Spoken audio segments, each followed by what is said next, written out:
Bonjour à tous, c'est parti pour le compte-rendu des semaines 2 à 4 suite à ma re-rupture du tendon d'Achille. J'ai passé la première semaine vraiment allongé comme m'avait conseillé le chirurgien et le fait d'être tout le temps allongé avec la jambe posée sur le côté, j'ai fini par développer un hématome dans la botte. Je pense que c'est aussi dû aux anticoagulants que je prenais. J'ai changé ma botte la nuit. J'ai pris celle de la première fois qui me faisait pas de pression et du coup bon, l'hématome est passé. Donc déjà ça c'était bien. La deuxième semaine ça allait bien, j'avais pas mal donc j'ai passé plus de temps assis c'était bien. Mais même assis je gardais la jambe en l'air dans mon fauteuil et du coup le fait d'être tout le temps assis et allongé, je commençais à avoir vraiment mal au dos, à la jambe, au genou. J'avais vraiment envie d'étendre mon genou. Voilà, donc à la fin de la semaine 2, quand j'ai recommencé à faire quelques exercices, ça m'a fait vraiment beaucoup de bien. Je les ai fait, je faisais les exercices allongés, voilà, parce que j'évitais quand même de rester debout pour pas que la pression sanguine s'accumule trop dans la jambe et que ça me fasse mal. Voilà, alors je faisais des exercices pas particulièrement passionnants. Franchement, ceux qui font du sport en salle ou du yoga, bravo, je trouve ça très très très ennuyeux. Mais bon, ça fait beaucoup de bien de bouger, ça m'a passé le mal de dos. Voilà, donc un petit peu de gainage. En gros, je faisais les exercices que le kiné m'avait montré à la sortie de l'hôpital, mais je les faisais allongés. Donc voilà, j'ai fait quelques exercices qui permettaient de mettre un tout petit peu de pression sur le pied, mais vraiment je pouvais le contrôler, voilà, je pouvais le lever sans problème.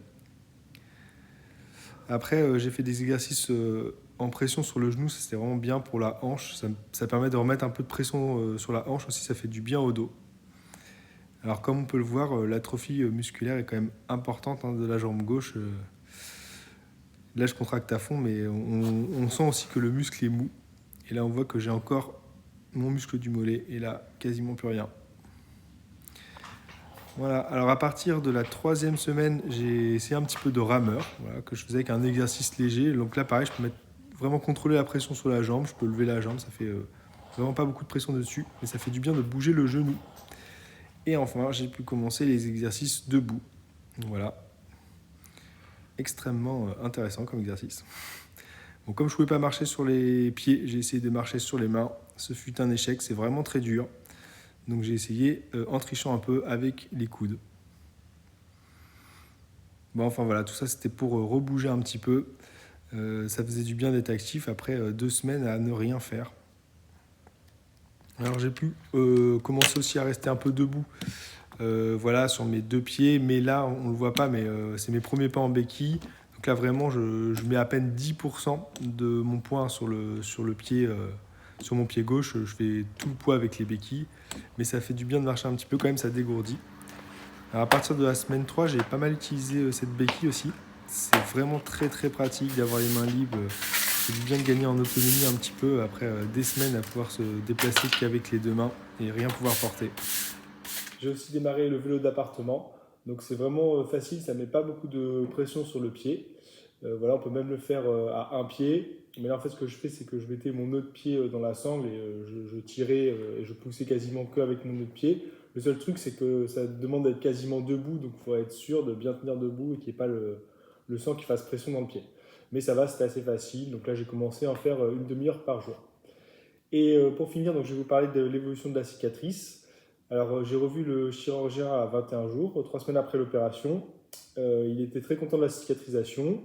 Bon, par contre, il y a des adhérences, c'est sûr. Et du coup, la première fois, quand on m'avait enlevé le plâtre, j'avais eu beaucoup de mal à mettre mon pied à 90 degrés à 3 semaines.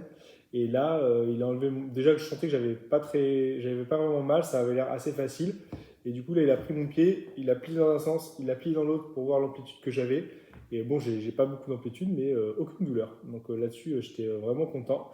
Et du coup, il m'a dit OK pour démarrer le kiné 15 jours plus tôt que prévu. Donc ça, c'était bien. Donc je vais pouvoir démarrer au début de la cinquième semaine. Et pareil, je peux arrêter de porter la botte la nuit à partir de J plus 30. Donc ça aussi, c'est vraiment bien parce que dormir avec la botte, c'est vraiment pas agréable. Par contre, il était tellement optimiste qu'il s'est dit, il était tellement optimiste, il me dit non mais c'est bon là, il n'y a plus besoin de mettre de pansement, laissez la cicatrice s'aérer, vous pouvez juste mettre un pansement en journée quand vous mettez la botte pour pas que ça s'irrite. Du coup, j'ai essayé de ne pas mettre de pansement pendant une nuit. J'ai juste mis une chaussette comme ça autour de mon pied. La chaussette n'a pas arrêté de bouger, ça a frotté sur la cicatrice et résultat, le lendemain, il y a une croûte qui est partie et la cicatrice qui commençait à se réouvrir des deux côtés. Donc j'étais pas du tout emballé par l'idée de plus mettre de pansement, alors j'en ai remis. Par contre, j'ai mis des pansements classiques, pas étanches, juste pour protéger la cicatrice. Et heureusement, 2 jours plus tard, ça a commencé à nouveau à croûter et à se refermer.